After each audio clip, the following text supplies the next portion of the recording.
Hello दोस्तों, स्वागत है आपका मेरे यूट्यूब चैनल अमन की कहानियों में। अगर आपको डरावनी कहानियाँ सुनना पसंद है तो आप इस चैनल को सब्सक्राइब ज़रूर करें। ऐसा करने से आगे आने वाली वीडियो आपके पास आसानी से पहुंच जाएगी। तो दोस्तों, हम चलते हैं सीधे अपनी कहानी की ओर। मित्रों, मेरा नाम मुकेश है और मैं केरला का रहने वाला हूँ।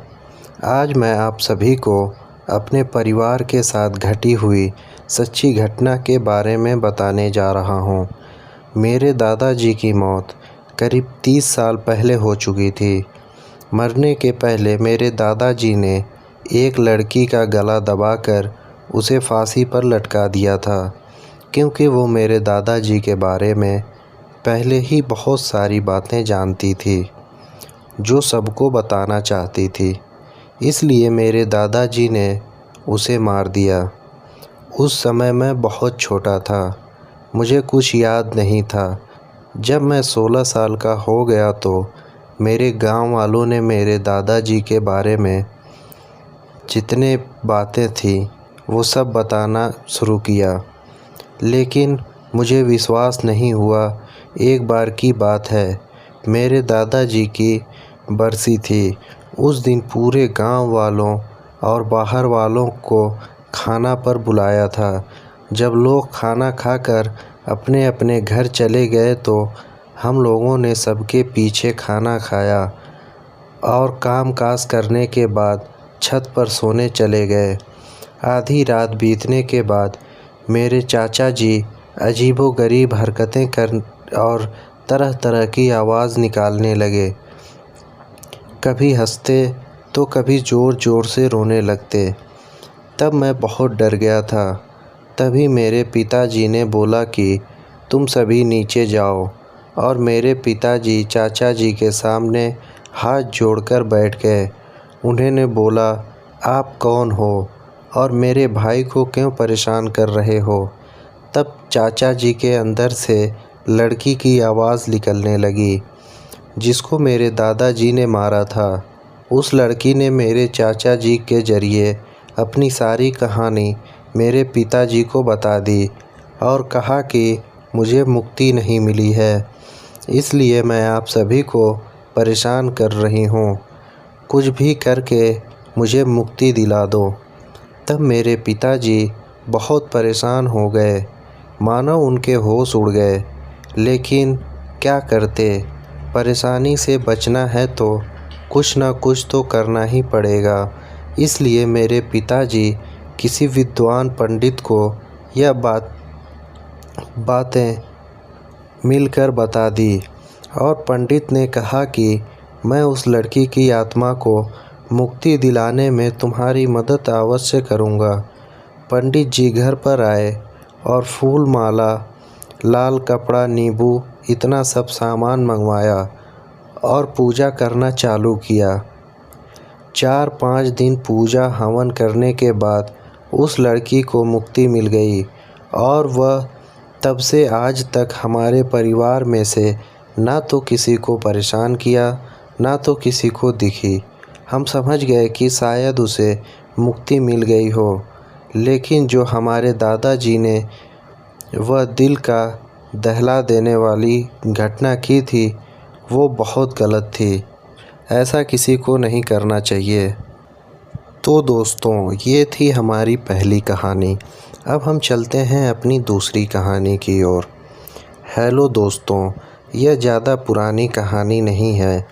एक दिन एक लड़का जो कि एक कंपनी में काम किया करता था, उसे किसी भी भूत प्रेत पर विश्वास नहीं था। वह भूत प्रेत को बस दिमाग का भ्रम मानता था। एक दिन उसके कंपनी में कुछ काम बढ़ गया, जिसके कारण उसे घर वापस आने में देर हो गई। वह अपने ऑफिस से देर रात को निकला। वह अपने बाइक से था। कुछ दूर चलने के बाद उसकी बाइक खराब हो गई। अब वह अपनी बाइक को पैदल ही लेकर चल दिया। कुछ दूर के बाद उसे एक बस स्टॉप दिखा। वह कुछ देर वहां रुक गया। उसके पास एक साधु आकर बैठा। साधु को अपने पास एक बीड़ी रखा हुआ देखकर वह अजीब तरीके से उसे पी रहा था। उस लड़के की एक आदत थी कि वह किसी से भी कुछ भी बात करना शुरू कर देता था। वह इस साधु से भी बात करने लगा। बात ही बात में इस लड़के ने कहा, बाबा मैं किसी भी भूत प्रेत को नहीं मानता हूँ, बस सब झूठी बातें हैं। साधु ने कहा, तुम भले ही भूत प्रेत को मानो या फिर ना मानो, लेकिन तुम यह क्यों कह रहे हो कि भूत प्रेत होते ही नहीं हैं? यह सब कुछ होते हैं। इस पर उस लड़के को थोड़ी सी हंसी आ गई। उसने कहा, भूत होते हैं तो क्यों हमें नहीं दिखते? क्या आप मुझे अभी कोई भूत दिखा सकते हो? साधु को लग गया कि अब इसे ज़रूर ही भूत दिखाना होगा। साधु ने लड़के को शमशान घाट की ओर चलने को कहा। फिर क्या था, वह दोनों चल दिए। रास्ते में उस लड़के को थोड़ा डर लगने लगा, फिर भी वह अपने डर को कम करके आगे बढ़ता जा रहा था। कुछ देर के बाद वह शमशान घाट पहुंच गए। शमशान घाट में अभी कुछ लाशें जल रही थीं। साधु ने उसको एक ऐसा स्थान पर बैठाया जहां कुछ समय पहले ही लाश जली थी। साधु ने ज़मीन में एक लोहे की कील गाड़ दी, उसमें एक सफ़ेद धागा बांध दिया। इस धागे का अंतिम डोर उस लड़के को पकड़ने को कहा। अब उस लड़के को हद से ज़्यादा डर लग रहा था। उसकी सांस तेज हो रही थी, इसके साथ ही उसके हाथ पैर काँप रहे थे। फिर भी उसने धागा को पकड़ लिया। साधु ने कुछ बतासे को चार जगह पर रख दिया। सारे बतासे उसी धागे के पास एक लाइन में रखे हुए थे। उसके बाद साधु ने लड़के को सावधान किया, अभी कुछ आत्मा इसको खाने को आएगी। जब तक वह इसको खाकर चली ना जाए तब तक तुम अपने हाथ से धागा मत छोड़ना। यदि तुम ऐसा करते हो तो तुम्हें नुकसान हो सकता है। फिर साधु से मंत्र पढ़ना शुरू कर दिया। कुछ मंत्र पढ़ने के बाद साधु ने उस लड़के को आँख बंद करने को कहा। फिर कुछ देर के बाद ही आँख खोलने को कहा। जब उस लड़के ने आँख खोला तो वह जो देख रहा था उसे उसके ऊपर विश्वास ही नहीं हो रहा था। वास्तव में वहाँ 4 आत्माएं थीं जो कि बतासे को खा रही थी। लेकिन जब उसने यह देखा कि उसके पड़ोस में रहने वाले व्यक्ति की आत्मा भी वहाँ है जो कि कुछ दिन पहले ही मर गए थे, तो उसके हाथ से धागा छूट गया। अब वहाँ पर वह साधु भी नहीं था। वह लड़का तेज़ी से शमशान घाट से अपने घर की ओर भागने लगा। वह जब अपने घर की ओर भाग रहा था तब उसके पीछे कोई उसका नाम लेकर बुला रहा था। उसको पीछे से कई तरह की आवाज़ आ रही थी। उस लड़के ने पीछे मुड़कर नहीं देखा।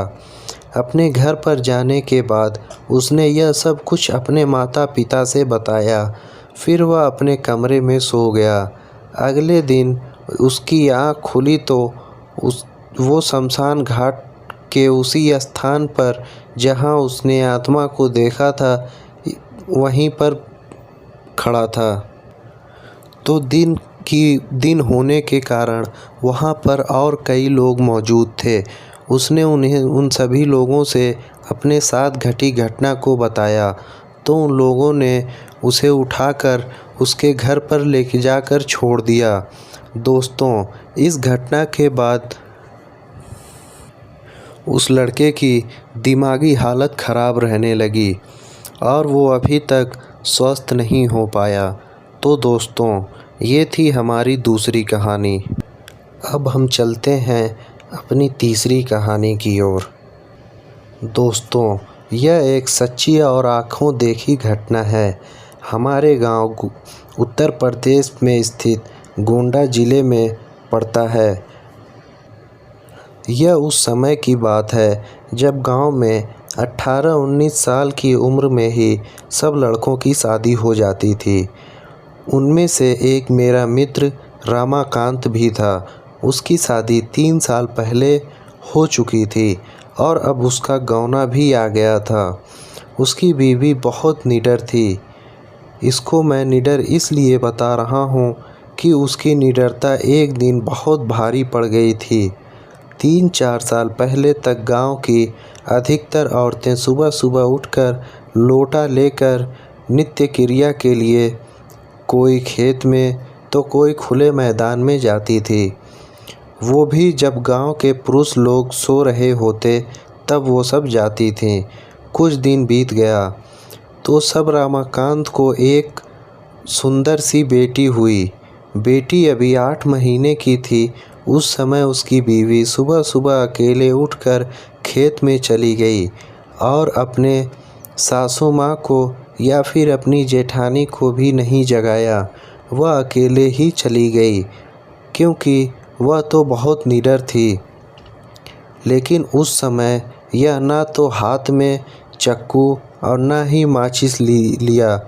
जिस घर को बच्चा पैदा होता है उसके घर 1 साल तक उसके घर की औरतें अकेले नहीं भेजा जाता है, वह भी सुबह सुबह बिना किसी को साथ लिए, क्योंकि उस औरत पे भूत प्रेत इन लोगों का साया जल्दी पड़ जाता है।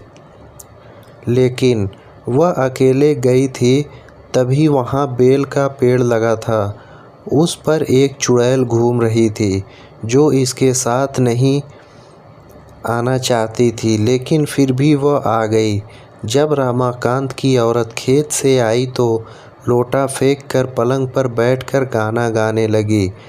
बगल में ही खाट पर लेटी हुई उसकी बच्ची ज़ोर ज़ोर से रो रही थी, लेकिन वह तो गाना गाने में व्यस्त थी, इसलिए उसे सुनाई नहीं दिया।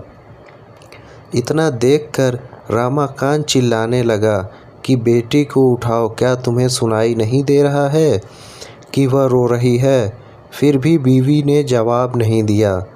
तब तक रामाकांत की भाभी आ गई और वह समझ गई कि यह कौन है और रामाकांत को इशारा किया कि जाओ दादाजी को बुला लाओ। इतना सुनते ही रामाकांत समझ गया कि मेरी बीवी के ऊपर कोई चुड़ैल का साया है। तभी भाभी ने दादाजी का नाम लिया। तब तो रामाकांत पलंग पर बैठकर दादागिरी झाड़ने लगा और बोला कि तुम कौन हो, यहाँ पर क्यों आई हो, क्या तुम मुझसे शादी करना चाहती हो? तब तक गांव के कुछ औरतें और कुछ पुरुष मज़ा लेने के लिए इकट्ठा हो गए। चुड़ैल ने कहा कि मुझ में तुम्हें क्यों दिलचस्पी हो रही है, क्यों मुझसे शादी करने के लिए उतारू हो रहे हो? तो रामाकांत झट से बोला कि मैं कुछ काम धंधे तो करता नहीं, लेकिन अगर तुम साथ रहोगी तो धन दौलत लाती रहोगी। चुड़ैल ने हंसकर ऐसा कुछ बोला, ऐसा कुछ नहीं होता, हमारे में भी कोई ना कोई मुखिया ज़रूर रहता है और जो धन दौलत की रखवाली करता है। तुम चाहो तो हमारी दुनिया में चलो, तब मैं तुम्हें सब कुछ दूंगी, पर अभी नहीं, क्योंकि तुम जीवित हो। रामाकांत समझ गया कि अब मेरे हाथ कुछ नहीं आने वाला है, तो उसने बोला कि ब्राह्मण परिवार में आते हुए तुम्हें डर नहीं लगा? और नीचे बैठे हुए सब लोग मज़े लेते हंस रहे थे। तब तक दादाजी भी आ गए और बोला कि यहाँ से सब लोग हट जाओ और अपने अपने घर जाओ। इतने में रामाकांत की बीवी भी पलंग से नीचे उतरकर सिर पर पल्लू डाल दिया और चुड़ैल भी चली गई। तभी रामाकांत मन ही मन बड़बड़ाने लगा कि इनको भी अभी आना था, अगर थोड़ी देर बाद आते तो क्या पता मैं भी माला माल हो जाता। बेचारा रामाकांत बहुत दुखी हो गया। तभी रामाकांत के दादाजी ने कहा, बेटा अगर ये कुछ देर और रुकती तो तुम्हें भी अपने साथ ले जाती। और फिर दादाजी ने रमाकांत की औरत को तावीज़ और मंत्र पढ़कर उसके ऊपर फूंका। उसके बाद से आज तक कभी ऐसा नहीं हुआ और रमाकांत की बीवी भी जब से कभी भी सुबह में जाती है तो अपनी बहू या अपनी जेठानी को साथ में लेकर जाती है। तो दोस्तों, इस कहानी में बस इतना ही। उम्मीद है आपको ये कहानी पसंद आई होगी। तो दोस्तों, अपनी राय कमेंट बॉक्स में ज़रूर दें और अगर आपने चैनल अभी तक सब्सक्राइब नहीं किया है तो अभी कर लें। हम फिर मिलेंगे किसी नई कहानी के साथ। तब तक आप अपना और अपने परिवार वालों का ध्यान रखें। धन्यवाद।